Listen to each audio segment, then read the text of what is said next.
You've probably heard Neuralink mentioned at some point in the last year or so. Whether you've caught Elon Musk's appearance on Joe Rogan Experience, or you're just the world's biggest Tesla and SpaceX fan, the name Neuralink should at least ring a few bells. Neuralink is indeed an exciting new neurotechnology. However, the science to this is not as current as you might imagine. In fact, scientists have been putting probes in human brains for decades now. However, with the Neuralink's potential, there is a lot to be excited about, and this is certainly a company to keep an eye on in the upcoming years. But there are still a lot of challenges that Neuralink is yet to overcome with before we can see a single product being released to the public. So let's talk about that.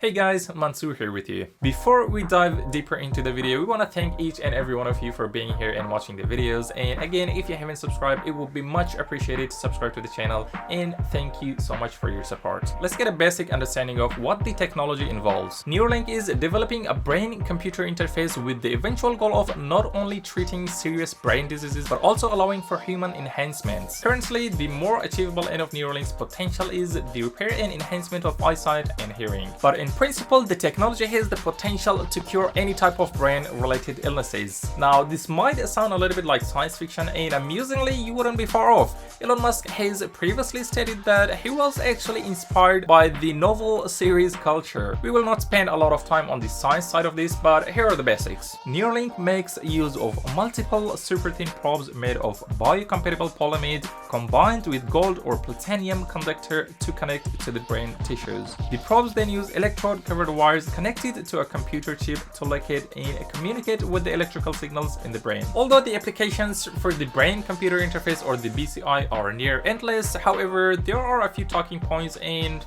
what to expect from Neuralink in the near future. Let's put it out there straight away that we could witness the human enhancement applications in the next couple of decades or so. This is huge. Now, this might sound a little bit crazy, but the world is progressing with crazy speed. You will not even see this coming. One of the things to expect from Neuralink in the near future is the improvement of the existing neurotechnologies. This was initially pioneered by scientists at the Brown University in the early 2000s. The ability to communicate, express thought, and even create art using the neurotechnology. And this has always been an exciting technology for neuroenthusiasts, allowing those suffering from the related illnesses a vastly improved quality of life. These intelligently developed robots are designed to precisely install the chip into the human brain to bring the cost down massively on this technology, giving the public an easier access. However, the potential for Neuralink's technology goes an impressive depth further by even becoming a potential cure for paralysis and more. In most cases, paralysis is caused by a broken connection between the brain and muscles. A Neuralink chip could bypass that broken link between the two and send electrical signals directly between the Neuralink chip and the intermuscular implant, allowing the regaining of use of that, or for that matter, those limbs. The problem with that is the significant cost to such intermuscular implant. The existing and more prosthetic technology costs an arm and a leg already, which means as exciting as these technologies may be, people are reliant on the cost to be able to cure these disorders. Given one of Neuralink's selling point is the idea of mass market and this being readily available to the public to benefit the quality of human life. This is very exciting, and I have a lot of faith in Elon Musk's ability to create a revolutionary medical advancement accessible to those in need. Now, getting back to the challenges on the way of Neuralink's success. Leading neuroscientists make it their life's work understanding the human brain and how it works, but we still don't entirely understand the relationship between the brain and the behavioral pattern of creatures as simple as earthworms. So there would need to be a lot of innovations along the way before we can see any of these in action. We can already see with the very early stages of Neuralink, the brain can control a computer. Now, of course, humans are always on a state of constant progression and development, so imagine what qualities could be added to the Neuralink in the future, say a decade after it's been released to the public, with constant improvements and updates. As an example, one of the biggest problems that Neuralink could solve would be the communication boundaries. So most of the time when you're talking to someone else, there are a lot of information lost between what you're trying to say and what the other person is getting out of it and understanding. Look at it this way: when you're trying to explain something complex to someone, your brain spends a lot of effort trying to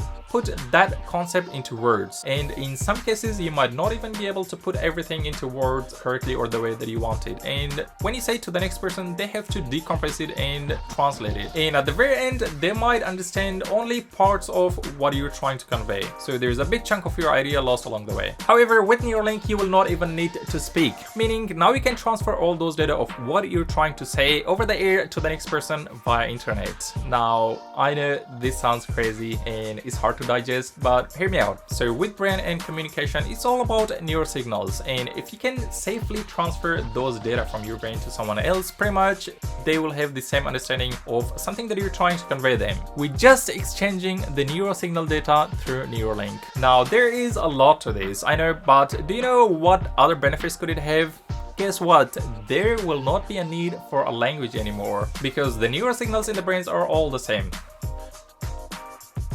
If that makes sense. So if you could do that, imagine what else could be possible, like controlling your phone and computer with your brain. I mean, you might not even need one because you've already got a super, well, next generation of computer installed right on your skull. I could keep going with this, but you get the idea. It is truly exciting to imagine a world where you could do so much more with super high precisions. And I definitely believe that Neuralink has the potential to do wonderful things for the benefit of all humankind. Although it is a little daunting imagining a world where computers and technology becoming a physical part of us. After all, haven't we seen this gone wrong in countless Hollywood movies? Attention everyone! Run for your lives! Robots have taken over the world! Well, I don't know about you, but I'm super excited about the future. Speaking of future, we have more of these amazing contents coming up, so if you did enjoy the video, make sure to leave a like, and it would be much appreciated to subscribe to the channel. This massively helps and encourages us to bring more of these contents to you amazing people. Thank you for watching, be positive every day, and I'll see you guys in the next video.